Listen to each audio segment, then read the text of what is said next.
ભાવનગરમાં એમકેબી યુનિવર્સિટીમાં લેવામાં આવેલ સેમેસ્ટર 1ના પરિણામમાં ગેરરીતિના આક્ષેપ લાગ્યા. એનએસયુઆઈ દ્વારા એમકેબી યુનિવર્સિટી ખાતે કરવામાં આવ્યો હોબાળો. તમામ ફેકલ્ટીના સેમેસ્ટર 1ની પરીક્ષામાં મોટા છબરડા થયાના આક્ષેપ લાગ્યા. વિદ્યાર્થીઓ સાથે એનએસયુઆઈના પદાધિકારીઓ પહોંચ્યા યુનિવર્સિટી કાર્યાલય.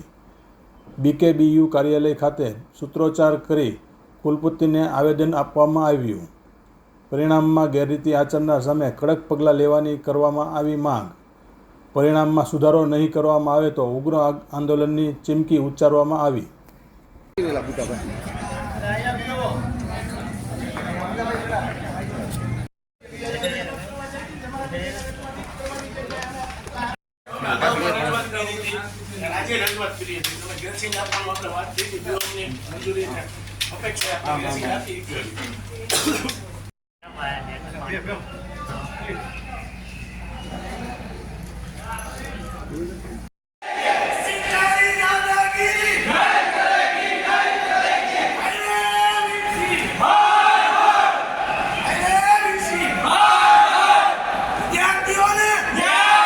છબરડા છે કોઈ પણ પ્રકારના થયા નથી. પરીક્ષા પૂર્ણ થઈ કોઈ વિદ્યાર્થીને અભ્યાસક્રમ બહારનું પૂછાણું હોય કે એવી પણ કોઈ રજૂઆત આવેલી નથી.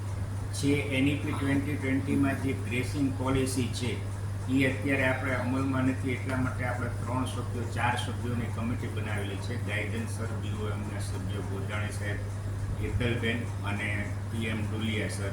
તો એ કમિટી છે એ આજે 3 વાગે છે એનો રિપોર્ટ છે એ જમા કરાવવાનો છે. એના આધારે આપણે ગ્રેસિંગ છે એનો નિર્ણય સત્વરે વિદ્યાર્થીઓના હિતમાં લઈશું.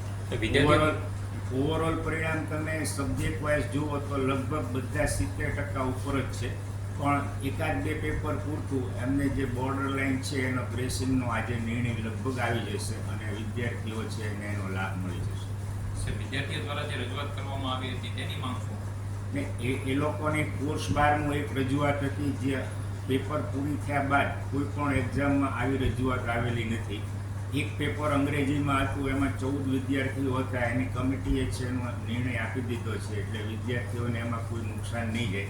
બાકી જે છે જનરલ ગ્રેસિંગ આ વખતે એનઈપી 2020 ફર્સ્ટ ટાઈમ છે એટલે જે નવી પેપર સ્ટાઇલમાં વિદ્યાર્થીઓને કદાચ સેટ થવામાં સમય લાગે તો આજે કમિટી છે એનો નિર્ણય જમા કરાવે વિદ્યાર્થીઓના હિતમાં નિર્ણય સત્વરે થઈ જશે. પરિણામમાં કેટલા પર્સન્ટેજ તમે કોઈ પણ ઇન્ડિવિજ્યુઅલ બે પેપરને બાદ કરીએ તો લગભગ 70%થી 95% સુધીનું રિઝલ્ટ છે. એટલે રિઝલ્ટ મૂળ ઓવરઓલ રિઝલ્ટ છે એ 1 કે 2 વિષયને કારણે જે છે એ 1 કે 2 વિષયનો નિર્ણય આજે કમિટી છે એ આપી દેશે.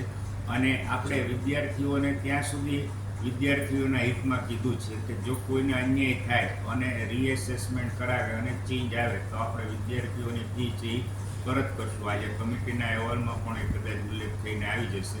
એટલે વિદ્યાર્થીઓને 1% અન્યાય નહીં થાય એની હું ખાતરી આપું છું.